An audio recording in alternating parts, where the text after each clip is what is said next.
All right, welcome to this explainer. Today, we are unpacking a really short but honestly incredibly revealing exchange between two individuals, Leo and Victor. And let me tell you, this little dialogue fundamentally challenges literally everything we think we know about wealth.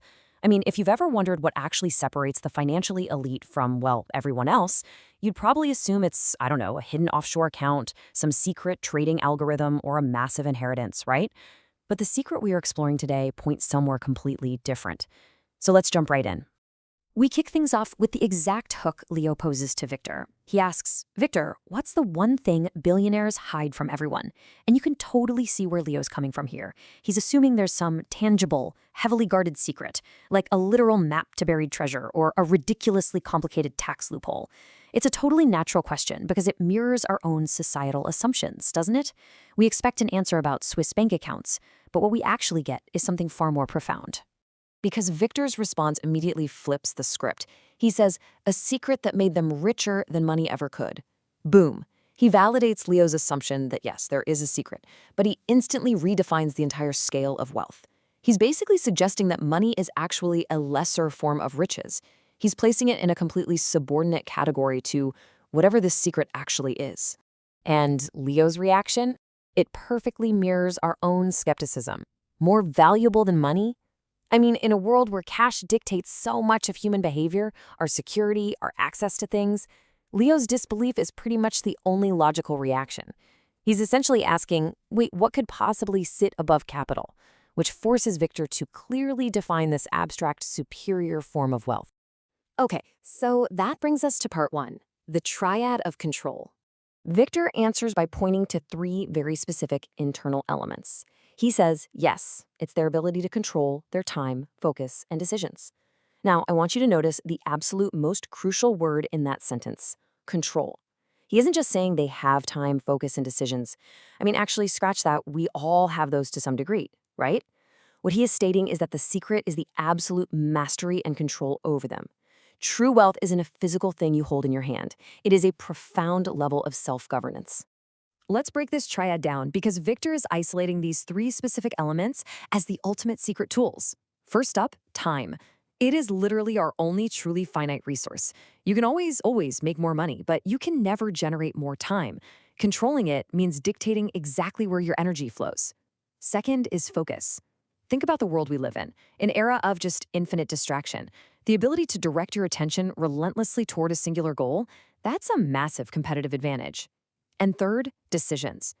Control over decisions means refusing to act on impulse or emotion, and instead acting on deliberate, cold strategy. Together, these three form the ultimate operational framework for success. And this illustrates a massive paradigm shift. Think about traditional wealth, money. It's external, it's quantifiable, and let's face it, it's easily lost. But Victor's version of wealth? Time, focus, and decisions. That is internal, qualitative, and entirely within your control once you've mastered it. The argument here is that external riches are completely fragile if they aren't backed up by this internal fortress. Moving right along, we enter part two, mind over money. Leo asks the ultimate clarifying question here, completely challenging the very foundation of what society considers a billionaire's greatest resource. So, money isn't their greatest asset. He's processing that triad we just talked about and arriving at a pretty shocking conclusion. If time, focus, and decisions are the real wealth, then the money sitting in a bank account is fundamentally secondary. He needs Victor to confirm this massive cognitive shift. And we get Victor's definitive two-word answer. No. Their mind is. The mind itself is the ultimate asset. Not commercial real estate, not a massive stock portfolio, not even the triad of time, focus, and decisions itself, but the mind that wields that triad. This is the absolute core of their dialogue. Victor is stating, for the record, that everything we perceive as wealth is merely a byproduct of a highly tuned, highly controlled human mind. Let's define the mind exactly as Victor views it here, because it's important. It's not just basic consciousness or, a high IQ. It is the foundational tool that dictates literally everything else. Think of the mind as the control center. If time, focus, and decisions are the steering wheel, the gas pedal, and the brakes, well, the mind is the skill driver sitting behind them. Without a disciplined mind, time is wasted, focus is shattered, and decisions are just poorly made. So this builds a super clear hierarchy of assets. The mind is the primary asset. Why? Because it controls the triad and it originates value. Money, on the other hand, is firmly categorized as secondary. It merely follows the person.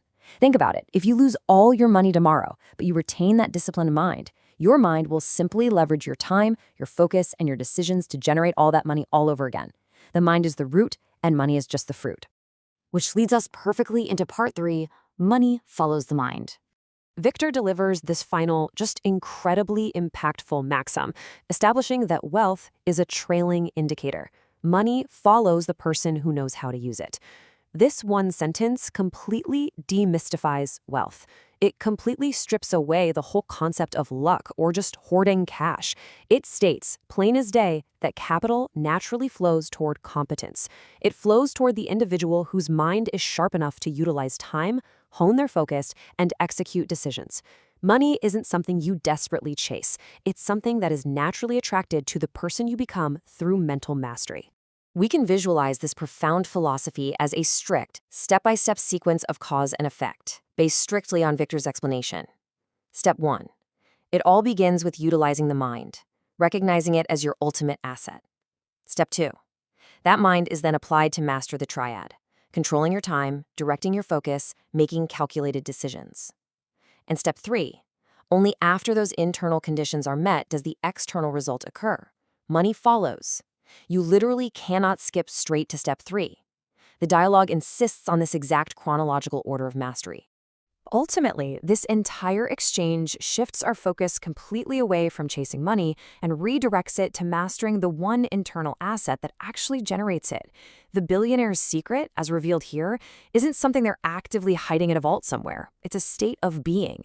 It's a relentless dedication to mental discipline. If you spend your whole life only optimizing for money, you are entirely focused on the secondary asset. The true path, according to Victor, is turning your attention inward and optimizing the machine that creates the value in the first place. To wrap up this explainer, I want to leave you with one final provocative thought derived directly from Victor's wisdom. How are you using your greatest asset today? How are you deploying your mind to control your time, your focus, and your decisions right now? Because if we trust the logic of this dialogue, the answer to that question determines everything else that follows in your life.